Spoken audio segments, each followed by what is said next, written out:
This is Frankie Abbruzzino with the Scoop News. This is an issue I've been following because I'm in the medical industry. Actually, if you look, I got HICFAs here, I got EOBs, everything this Sunday morning. I'm busy. But this impacts Sarasota County residents. And most of the time you guys might be like, what do we care? Because you should care, because you may see more taxes. You may see more services that you're not going to get because of this latest issue that's come out there. You may remember back a couple months ago that the Supreme Court basically ruled that Sarasota County had to pick up the medical care for indigents. And that all stems back to a 1959 legislation that was amended and everything in 2003 with Sarasota County, where they came up and said that indigent care provided by the Sarasota Memorial Hospital, all these different public hospitals with taxing authority and everything, will be taken care of by the county. And so now even Venice Regional, some private ones in their doctor's hospital, now the county owes all these guys, Inglewood, $300 million. The county tried to fight it, and the Supreme Court came back and said, no, we're holding firm to it. So now the county's screwed, and they owe this money. What sucks about this, there's a good and a bad about this. Indigent care is needed, all right? And that's one of the reasons why you see the county and the cities going to special lengths to solve the homeless issue, because of the costs involved with it. The problem is when the hospitals, and I know this because I'm in the medical arena. I've been 20 years doing billing. And so anyone that wants to try to call me and say I'm wrong on this, good luck with it. Hospitals bill outrageous fees.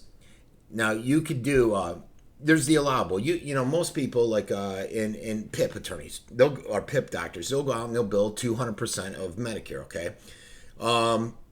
When that's their allowable. You can bill more if you want, but that's what is allowable. And when you go to Blue Cross or something like that, we'll bill something. Generally, a lot of my clients will stick with 200%, but the allowable contracts that you have with Blue Cross are a lot less. They're only like maybe 40% of that. All right. These contracts with these hospitals, essentially, they have these hyperinflated prices. And a lot of them aren't covered, or the allowable is so significant, it's outrageously significant. It's outrageously priced way above what the market should be. And so that $300 million should maybe be more like $150 million in normal cases. The other thing they do is they'll bring in, I see this all the time, especially like on NCVs, okay? You'll bring a neurological test. You'll come in and you have the doctor who you'll code as a PR, and then the person that on the technical end, may not be in network, but the guy that's on the professional end is. But you're going to have to pay the full out of network on this person that basically on the technical end for billing the same CPT code that's out there. And it's happened to me because, my foot was cut. I go to the hospital. They are taking care of you. I'm in pain. I don't know what the hell's going on. Next thing I know, I get a bill. They don't ask you. They don't come to you and say, hey, Susie Q's out of network. Do you want this treatment? You need it. You're going to die. But if you don't want it because you can't afford it, that's fine. You don't get it, and maybe you'll die. That's the way the world works there. Or I love how an orthopedist tried to give me a brace. Well, I know. Here's a good example. I had a TENS units. And one of my buddies is trying to sell one over or bought one over in Daytona, and the guy that was selling it to him was there, and he sold it for $150, and I had to laugh. I didn't say anything. I didn't want to upset the apple cart. We go out, my clinics go out and get TENS units for $20, $25, depends on the quality, and they sell them. Some sell them for like $1,400 because you can use a certain CPT. And that CPT is like $1,200, $1,400, somewhere in that range, and they'll sell it for that.